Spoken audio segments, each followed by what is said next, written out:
Well, thank you, Mr. Chairman. Let me begin by thanking you and the Vice Chairman for recognizing my ex officio colleague, Senator John McCain. We are both service academy graduates, so we don't know any Latin. So we had various translations of ex officio. The one we liked best was real cool. So you were real cool, Mr. Chairman. Thank you. Thank you both for being here. You have been organizing, based on your comments today, very diligently for the 2018 elections and trying to anticipate malign activities that we saw in 2016. Have you seen the same type of coherence, starting with Ms. Sandberg, from the federal government in terms of your ability to contact them, to work with them? We've long had very good relationships with law enforcement. We've worked closely with DHS and FBI for a long time, and the FBI's new task force on this has been particularly helpful. Mr. Dorsey, your comments? We've also had really strong relationships with the government. We're always looking for opportunities to improve our partnership, and I think, if I were to list them out, it would be a more regular cadence of meetings. It would be more proactive information about secular trends that they're seeing, not just on our platform, but other platforms and also in other channels and communication methods. And finally, a consolidation of points of contact, more of a single point of contact. And we do have that consolidation for the 2018 elections, which we're really happy with. Very good.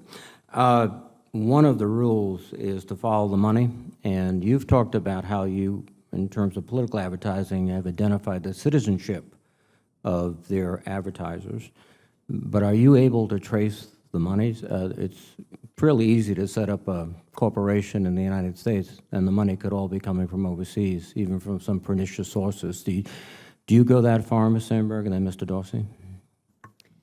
So you're right that there are a lot of ways to try to game the system, and so we are going to keep investing and trying to get ahead of any tactics our opponents would use, including that one. Mr. Dorsey? So we do our best to understand the intent and where people are located and what's behind them. But this is where strong partnership with government comes in, because we will not always be able to infer agendas or intent or even location in some cases. In the dialogue that you've talked about with law enforcement, is this one of those topics where you're asking them for information, or they're asking you and they're trying to follow the money, or have you seen any of that, or has it been sort of one of those issues that's just too hard to think about? It's both. We have seen proactive outreach from either side. But that would be, I think, a critical issue in terms of governing the behavior of campaigns. I would hope that you would continue to work, and we would urge our colleagues in government to work with you on that regard.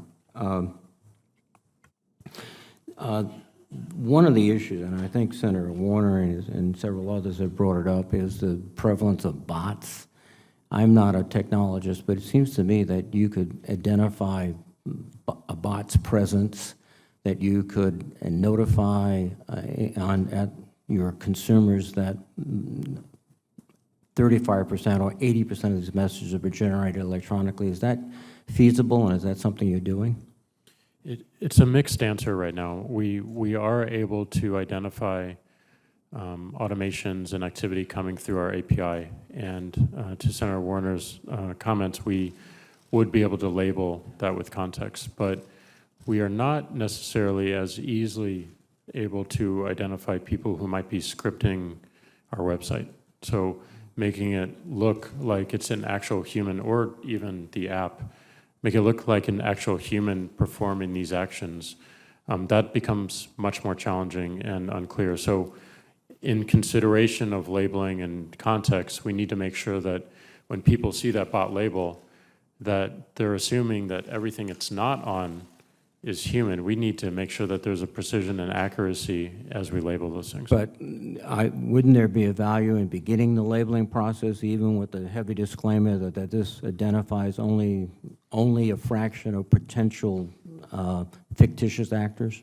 Yeah, I mean, it's definitely an idea that we've been considering, especially this past year. It's really up to the implementation at this point. Ms. Sandberg, your comments? This is one of the ideas I had an opportunity to discuss with Vice Chairman Warner yesterday in his office and is in his white paper, and we're committed to working with you on it. Thank you.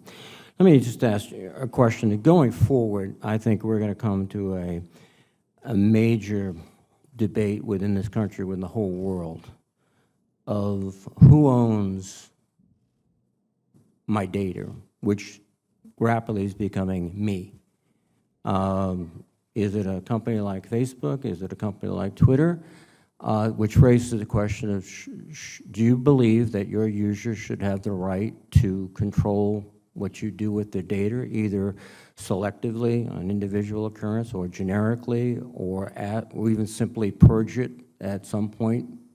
Do you believe that should be the fact? Yes, very strongly. It's your information. You share it with us. If you want to delete it, we delete it. And if you want to take it with you, we enable you to download it and take it with you. What about for those people, I think many people, who in the hustle and bustle of every day, that's a very cumbersome process. Shouldn't they be allowed to sort of have a check that says every 2 months delete it, or delete it as soon as I put it in, or? Yes, and we're working on some of those tools, and we've improved. We've made it easier to understand what information we have, how we're getting it, and how we use it, and we're going to continue to iterate here. Mr. Dorsey, the same question. We do believe people should have complete control over their data. I think, again, Senator Warner brought up an interesting point earlier, which is I don't believe that there's a real understanding of the exchange being made in terms of people performing activities on these services and services like Twitter, and how they can actually see that as an exchange of value. And those are things I would love to think a lot more about. How do we make that more clear? And I think that goes back to the incentives conversation. Thank you. Thank you, Mr. Chairman. Thank you, Senator Reid, and I thank